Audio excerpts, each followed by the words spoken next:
En 1984, en el año que yo ingreso a la Nacional, Bonfils va a plantear en Barbados todo su debate contra el indigenismo y va a plantear la categoría de digno desarrollo, que es la categoría que va a inspirar a Yolanda Bodnar y a una cantidad de gente que se juntó en el ministerio y que luego va a formar la idea de la etnoeducación. Hicimos 6.000 pruebas de capacidad intelectual. Seguimos a esos niños durante 10 años y la conclusión es impactante. No existen los niños de capacidad muy superior. No hay niños con talento. Lo que hay es niños con mejor mamá. Es política de Estado y ya comenzamos a ver resultados. Yo creo que ya se ve una mejoría en las pruebas saber, que es una señal, insisto, la calidad de la educación no se puede reducir a los resultados de las pruebas externas, es solo una señal, solo un referente que está allí, no es el principal, ¿no? Pero es una señal, esa señal ya nos muestra avances importantes. Nos metimos mucho en mejorar las administraciones con toda la información que teníamos. Hicimos un proyecto de ajuste institucional de las secretarías que yo creo que se ha mantenido. Cuando uno mete estímulos económicos, corroe un poco de normas sociales y sí, usted corre el riesgo de desmontar motivaciones mucho más arraigadas, mucho más legítimas, más integrales.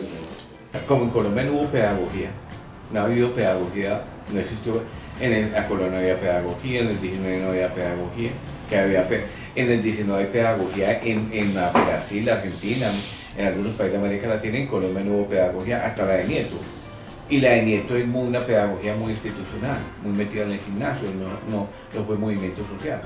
Creo yo que el asunto de la formación ciudadana en términos de formación de autonomía, porque no puede haber ciudadanía sin formación de autonomía.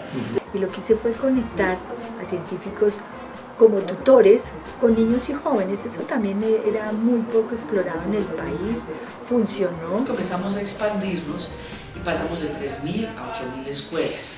Y luego después ya llega el crédito del Banco Mundial, ¿no? En ese proceso.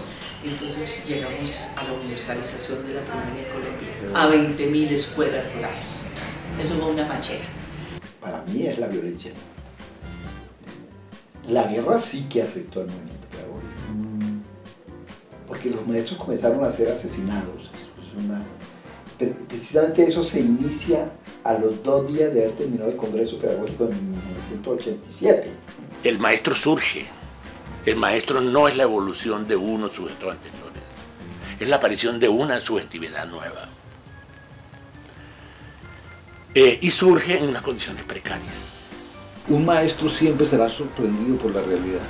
Lo que la Facultad de Educación tiene que hacer es darle capacidades para asombrarse ante lo desconocido. La relación que se establece con cada estudiante es única. Y cada grupo de estudiantes es único.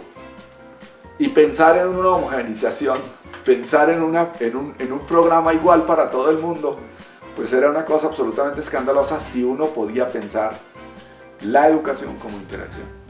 Era muy simple, es decir, si las fallas son en esto, probablemente, digamos, si el alumno no comprende algo aquí es porque no ha comprendido algo atrás. Muchas veces el alumno es como forzado a sentir y es colocado en un lugar donde él mismo ya no ve la dificultad. Lo experiencial, lo que me toca, lo que me muestra, lo que me interesa, lo que está en lo cotidiano, lo que yo hago, lo que despierta mis emociones, me deja una huella imborrable. Y eso es lo que hacen los centros interactivos de ciencia y tecnología. Yo creo que quienes trabajamos en educación estamos en el centro de la posibilidad de enfrentar la pobreza, de desarrollar el país y de buscar una mejor calidad de vida para toda la población.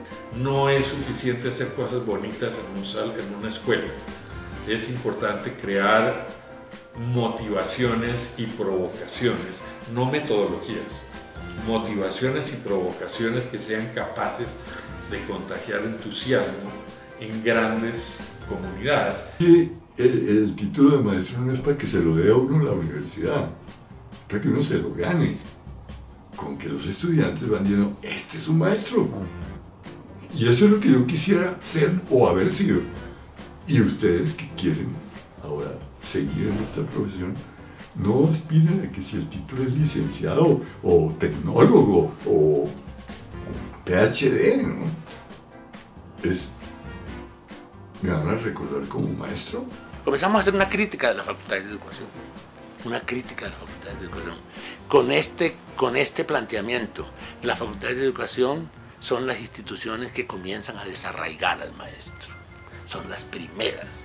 Se perdió el sistema educativo, se perdió por completo.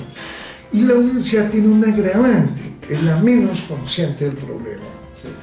Porque la básica sabe que el problema es grave, pero medio está intentando. Pero la universidad cree que el problema es de la básica. Mientras sigue con esa tesis, no va a avanzar. Entonces, pues yo tengo desde ahí, desde la pedagógica, tengo una polémica casada, no es una pelea, porque más faltaba, pero sí es una polémica muy seria y es que yo creo que el gran fracaso de la educación en Colombia es atribuible en un altísimo porcentaje a las facultades de educación y nada más. El cambio no se hace en una facultad de educación ni en las oficinas del ministerio, se hace ahí abajo en la escuela. Los discursos sobre la escuela se han hecho desde los investigadores, los medios de comunicación y las políticas. Pero, ¿y la voz de los maestros sobre su propia vida, sobre su propio papel, las escuelas? Esa no aparece. En el escenario, o sea, cuando pensamos en la escuela, no escuchamos las voces de los maestros. Cuando yo llego a ser maestro aquí en la universidad, yo lo primero que se me ocurre es que es muy importante escuchar a las maestras. Y yo entiendo eso, son maestras de naguas, porque la época es esa, de tacones cuadrados, 2 tacones cuadrados, pero de una experiencia inmensa, Es decir, tienen la historia todavía de la violencia de los 50, de la de ahora, tienen todo lo tienen en el alma. Resulta que todos los estudiosos de la pedagogía, eso fue muy bello, los que estaban en Antioquia, los que estaban en el Valle, los que estaban en Bogotá, todo el mundo sintió que algo grande se estaba viniendo y que era la oportunidad de que el maestro pensara su práctica pedagógica.